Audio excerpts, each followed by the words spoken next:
After that, I'll come to me. Yeah, my question is so important that it will determine whether I should recuse myself or participate.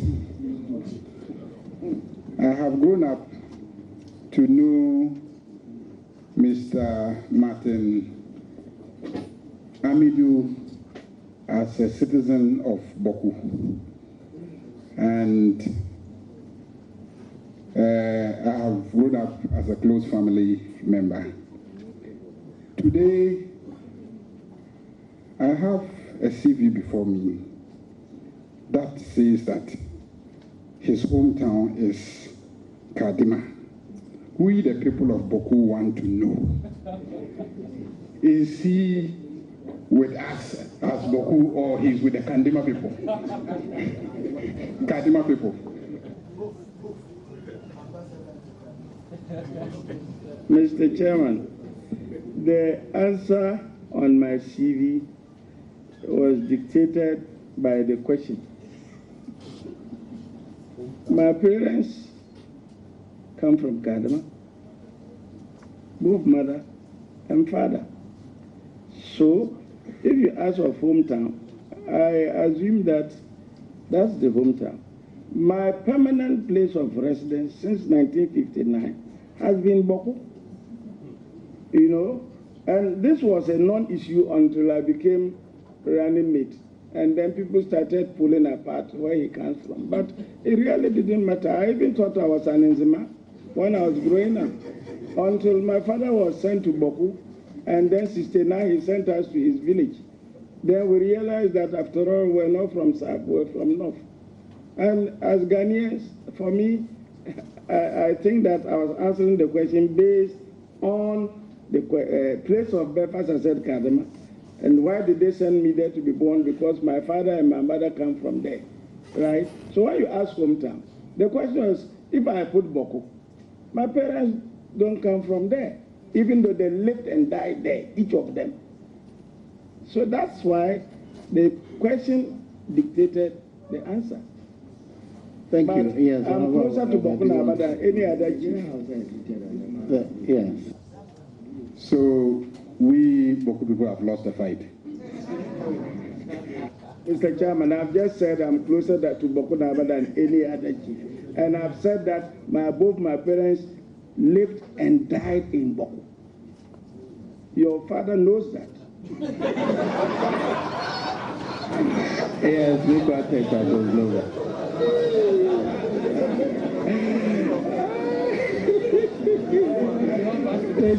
Thank you very much, Mr. Chairman.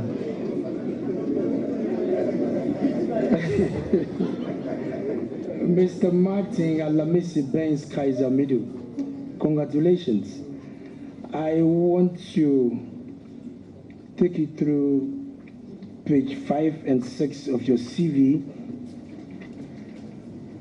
One, as head of delegation to Commonwealth Law of Ministers and senior officials to Sydney in Australia. Then head of delegation, Commonwealth Law Ministers Conference, Port of Spain, Trinidad and Tobago. Then in Kuala Lumpur.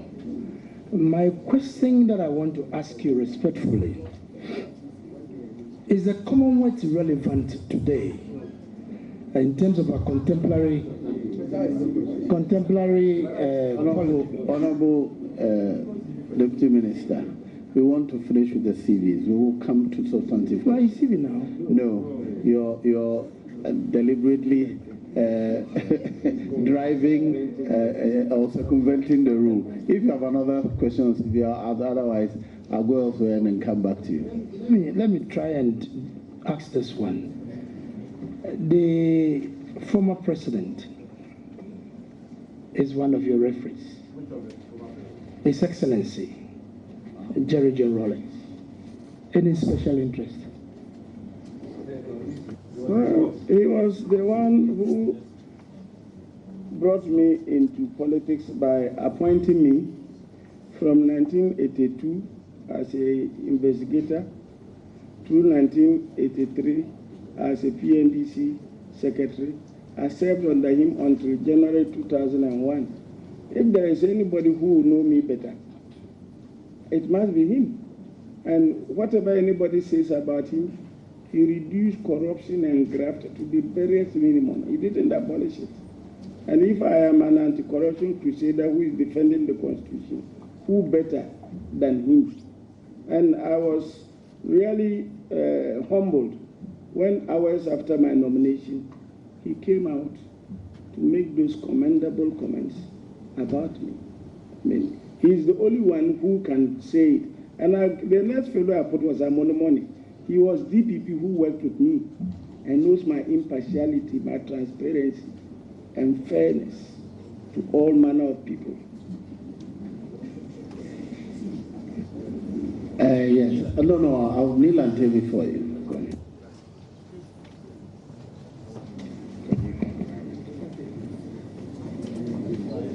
Mr. Chairman, my first has to do with the nominee's answer to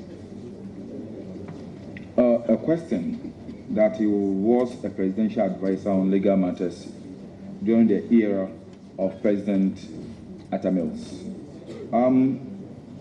I want to ask, as a presidential advisor, did you draw any salary? Presidential advisors are on salary. I'm amazed this question is asked. And you said... He's a government appointee on salary. And you said you left because of discomfort. What sort of discomfort? I said that I served for a brief while. Mr. Bakumen said the president's secretary will tell you that after not long, your friend is calling you. He says in the house, and each time I went there, decisions were torpedoed and changed. So my presence in the presidency there looked very uncomfortable. So I was sent to Interior.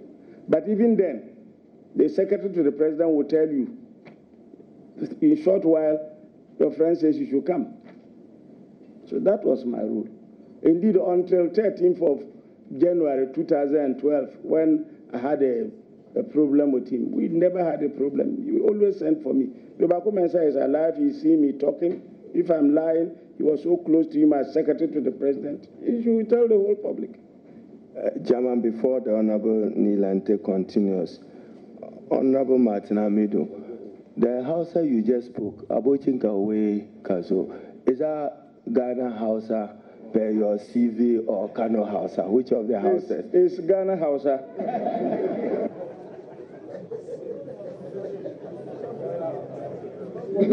Honorable nominee, are there differences in the Hausa?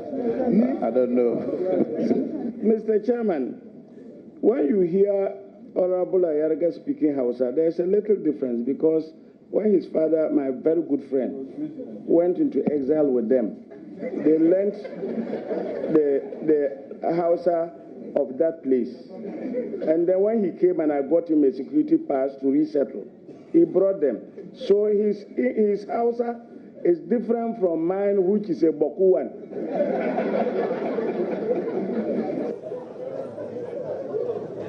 All right, Honorable Nilante, continue. Mr. Chairman, I want to nominate.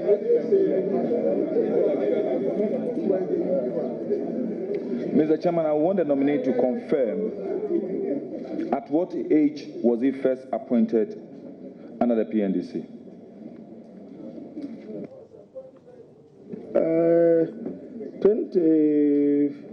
21st, I think, February 1983. So I should have been about 31 because I'm 1951. So by 81, 31st December, I would have been 30, I think. So it's just a matter of, I wasn't good at maths. I had to compensate for statistics in political science in Legon. So my calculations are very good. Yes. Yes, flowing from the answer the nominee gave, he said he assumed to be the leader of a delegation, a government delegation, and before you left, the structure did not tell you who the leader of the delegation was, so you assumed the position? I was the leader of the delegation. What I've explained is that... No, please hold. He didn't say that. He said he was Attorney General. So naturally, he assumed that.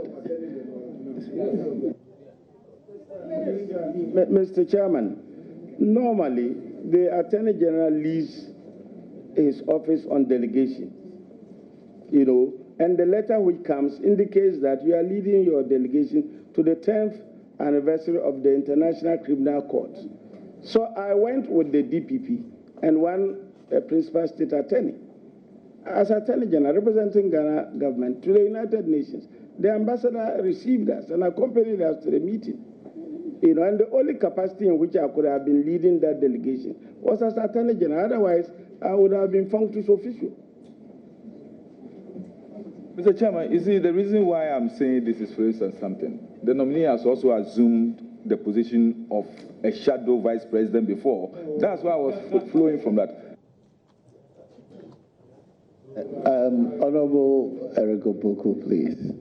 Thank you very much, Mr. Chairman. Mr. Chairman, my question is on the 35, 41, and 43 adults. I have with me here a write-up by the nominee under the title, Okujeto Abrakwa is uncouth and uncultured in insulting Chairman, when we finish it's on the CV. It's on the CV. On CV that... Yeah, I'm relating it. What is on the CV? You let me learn, you get it. No. We have agreed on rules. Okay. So if you have a question relating to what is stated on the CV, okay. Please, otherwise we'll come, you can ask it so that you get the input. No. I want to relate it to the issue here. It's very relevant. It's about, Mr. Chairman, it's about the issue of children. The nominee in this write-up has referred to his children, the last of the 3 children. So refer to the children. That's right. So let me read. The nominee wrote, the last of my 3 children, who was born on 31st December 1982, now has 2 children and is in Okujeto Abrakwa's peer group. And today he's here saying that the 3 are not children, they are adults. So how is he reconciling the 2 positions? Mr. Chairman, this is simple. This child at that time was born on 31st December 1982. She was a child. And I said he's in his peer group. She's become an adult. I don't have any legal control over her. So that's the input. At the time she was born, she was my child. I looked after her to go to school. She's grown. She's a getting majority. She's married now with 2 children. There I go and say that I can do anything with her. That's the input. Honorable Kujo.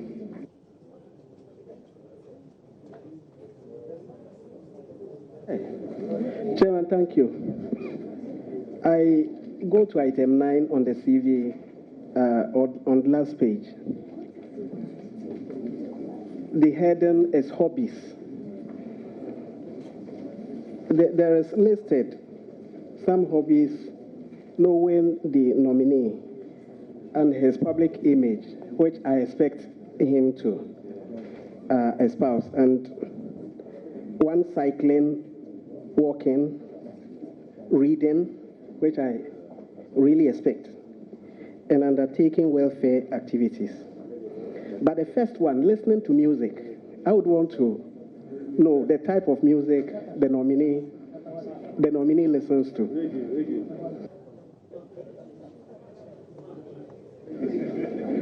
I like listening to local traditional music, either kusal or buli music. But I also enjoy any music which catches my fancy. When growing up, there are so many of them which I can't remember, but they are very fantastic. Chairman, thank you. My follow-up question is, any music that catches or appears fancy to him, I would want to ask, a young, talented music just passed on recently. A couple of That is not on the CV, please. No, he listens to music. Yes, he has explained. Does he listen to the music of the young, talented when we come to the something when you want to ask. Yes, Honorable Hello. Thank you, Chairman. Still on the hobbies, I'd like to know what particular welfare activities he has undertaken. Thank you. Well, I mentor a lot of people and help them in their type of needs. If you come to Medina, they will tell you most of the people in my community, when they have problems, they come to me. And that's why I'm even called citizen vigilante, because people have even misinterpreted to mean that if you have anything that you need assistance, you should go to Mr. Martin Amidu. And they do it. And even when I was invited to this meeting, amazing how many illiterate people wanted to come. But you see, constraint of numbers. So within my community, I help, both socially, politically, culturally, and all that. And in Boku, when I get home, it's like a market.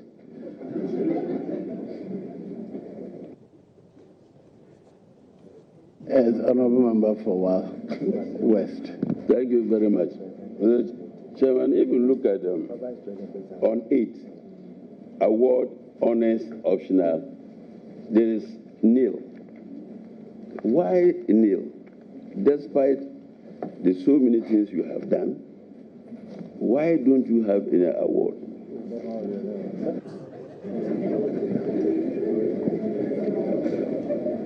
Honorable Mr. Chairman, I thank the honorable member for his question. Honorable, you know that since March 1983, when you became my colleague, ours was to dedicate ourselves to the service of this nation without, making any effort for recognition, because we joined the system not for awards, but for what we can do for the people. And if I'm right, you and I have lived that life and continue to live that life. That's why there's no award. I never lobbied for it. And I was given, in fact, people called me after my case in the Supreme Court and offered me awards. They've written to me. And I've told them it's not about Martin Amidu. It is about Ghana.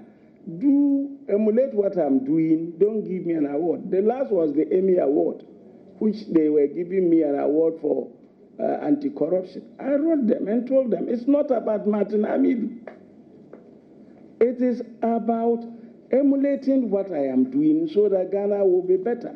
So I don't want it to be personalized to me. So I don't take awards. Generally, I refuse them because I want it to be centered on the national need, of developing this country. And that is why you and I joined the PNDC, even though our objective is still eluding us. Honorable nominee, let me be clear. So when you say optional nil, what you mean is that you have personally refused to receive the awards. That's what that means. Those which were given to me by NGOs and all that, the government hasn't given me any award. I haven't tried to ask for one. I know people who took their law bar degrees from national awards. I am not one such person, But since I did the case in the Supreme Court, so many NGOs have offered me, even radio stations, some of them are here, TV stations have offered me. And I have told them it is not about Martin Amidu. It is about the nation Ghana. You see, I'm a very shy person. I don't like the limelight. Even sitting here is a problem for me with all these cameras looking on me. That's why, as a Minister of Interior, as Attorney General, you scarcely saw me in TV unless I'm doing a press conference or something. So that is the reason. No, not on them. I just want to, because I was at home at the bar conference when you were awarded, even though you did not come to receive the award, but it was also indicated that you had rejected it. So I want to understand that the optional means that even though you have been recognized, you have declined to receive them. Mr. Chairman, in Ho, I was told that there were going to be awards, and I said I will be unable to attend. You see, it's like the Emmy one. I had written I will be unable to attend, and they said send somebody to attend. So I had to write and say I just don't need, I'm not going to accept it. So that's the same thing. And no award really came from the bar conference. No physical thing came. It was announced and died with the wind.